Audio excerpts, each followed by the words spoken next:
Sit back, relax, won't smile. Ray got it going on, pal. Call me the rap assassinator. Rhymes rugged and built like Schwarzenegger. And I'ma get mad deep like a threat. Blow up your project, then take all your assets. Welcome back, everybody, to our crypto catch-up. Today's main topic is pretty much what we've been talking about now for, 3 or 4 months. The ordinal space is kicking off, guys. So, Baloo, where are we at? What's going on? Are you too late? So yeah, let's just take a look here at Bitcoin. We're up at this 35K resistance. So we're digesting through this resistance point. I'm confident we will break through. If we go down to some lower time frames, we broke bullish on this kind of flag formation, and we're just working on getting through a nice pop, a nice little move that actually did get through the resistance, got a little bit of a rejection that came down for a retest, and I think will continue up. The books are stacked in a way where slowly but surely, as people buy and sell Bitcoin, we're just going to incrementally get through this resistance. That's what I believe. But we'll go through the bullish case scenario and we'll go through the bearish case scenario. I'll start with the bullish case because that's what most people want to hear.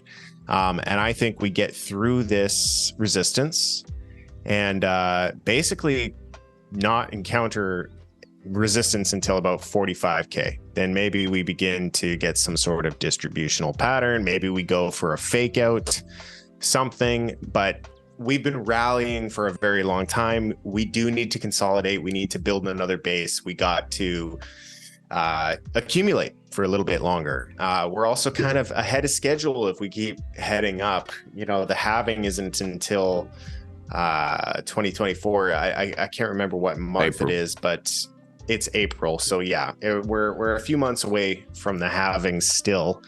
And I feel like we're a little ahead of schedule. So bullish case scenario, we kind of rally up to that range, and then we probably consolidate for a bit, and potentially between the $35,000 to $45,000 range. It probably won't be this volatile as I'm drawing here, but it'll be some sort of a consolidation that occurs within that $35,000 to $45,000 range is what I'm thinking.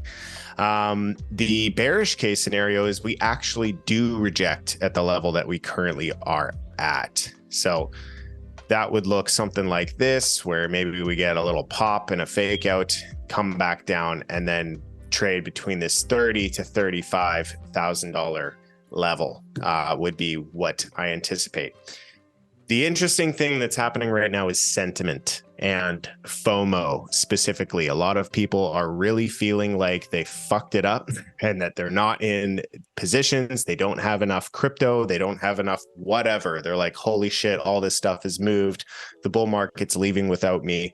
And it's because the market is shifting. We're not used to this type of price action. So you need to just calm down. Take a breath. You're not missing a bull market, okay? Because you don't have new money coming in really at all. You have institutions coming in maybe, but you don't have your neighbor down the road and, you know, Sally and Jim and Bob, they're not getting in yet. So you got plenty of time. They're starting to call us though, aren't they? They're starting to call us. Yeah, we're getting calls. We're getting, inquiries. Should I do this? Should I do that? But they're only doing that because we've had such a sudden rise here. The point I want to make here is don't just buy these big fuck you green candles. A good example is what we saw in Track.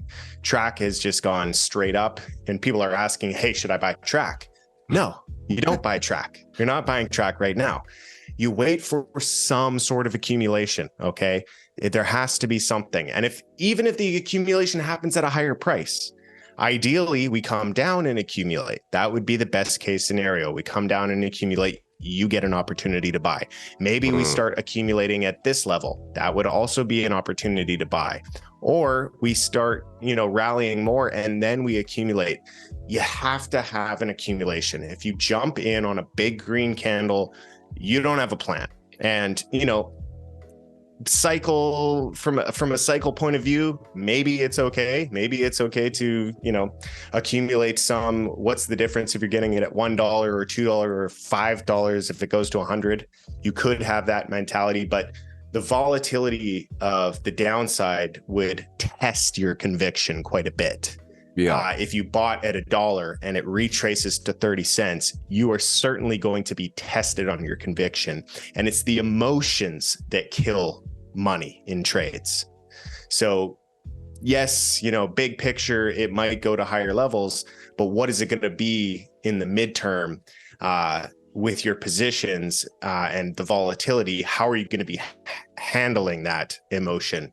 Which is why I always advise that you just wait for some sort of accumulation to take place. You'll know that we're building a base, and then you can carry on to the next level. Yeah. Okay. So, I mean, Blue, the last video that you and I did, obviously we spoke specifically about track, and as I say, egg on my face. I didn't pull the trigger on it and get in there. This has just taken off since that video.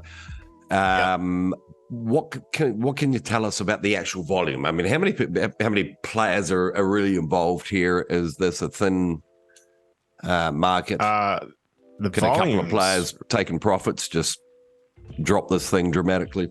We don't have a lot of resources built. The developers are building the products and people are aping into these tokens, but there's no infrastructure built around it yet. So go to Track, go to Ordinals, and it's almost laughable, really. Like, the market cap is 25 million and we have $500,000 worth of trading volume. It's nothing. There's nothing, absolutely no trading volume whatsoever. If you sold your bag, the whole thing's going to shit tomorrow.